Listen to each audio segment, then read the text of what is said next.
50 famous fairy tales. Fairy tale number 11, The Three Sillies. Once there lived a peasant whose fields were quite a long way from his house, and every noon his daughter would bring his lunch to him in a little basket. One day the girl grew tired before she had gone half the distance, and so she sat down under a tree to rest. Soon she began to daydream. "Ah," she thought, "some day I shall be married, and I shall have a baby boy and name him Stoyan." But no sooner had she thought this than she imagined the child would die. "Oh, oi!" she cried, "my poor dead son!" And she wept. The girl was gone so long that the mother came to look for her. The good woman was greatly astonished to find the girl sitting under the tree and weeping as if her heart would break. "Daughter, daughter," cried the woman, "what ails you?" "Boo-hoo-hoo," sobbed the girl. "If I should have a son, and he should die! Oi, oh, my poor dead little Stoyan!" On hearing this, the woman burst into tears also, and cried out, "Oh, my poor dead grandson! Oh, the pity of it!" And the two of them sat and cried all afternoon. By and by the peasant came home, his stomach empty, and his temper none too soft. When he found his wife and daughter weeping and wailing, and learned the cause of their woes, he was about to beat them black and blue. But instead he said, "You shall never see me again unless I have found 3 fools who are sillier than you."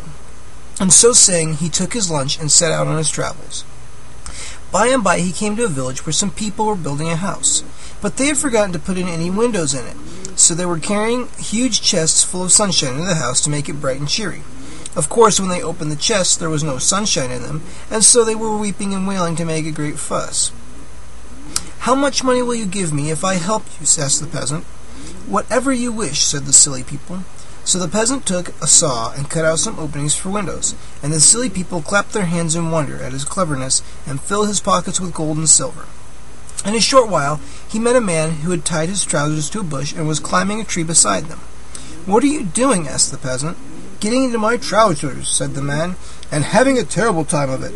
Every time I jump down into them, the wind blows them aside. I either get the left leg where the right one goes, or the right leg where the left one goes, or miss them both altogether." So the peasant showed the silly man how to lean up against the tree and pull his trousers on one leg at a time, and once again the peasant was rewarded with silver and gold.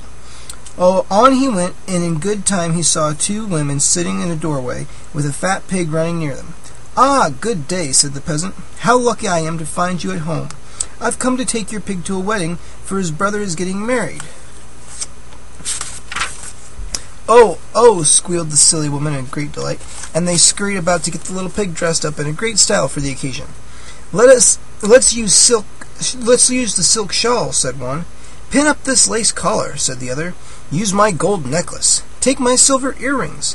And they dressed the pig in all their finery and gave it to the peasant without asking another question. Off the peasant went with the pig under his arm, and never stopped until he was back in his own house. His wife and daughter met him, trembling in their boots for fear of getting the beating, but the peasant only handed them the pig and told them to cook it at once and be quick about it.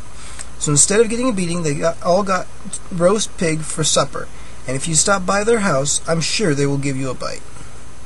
The end.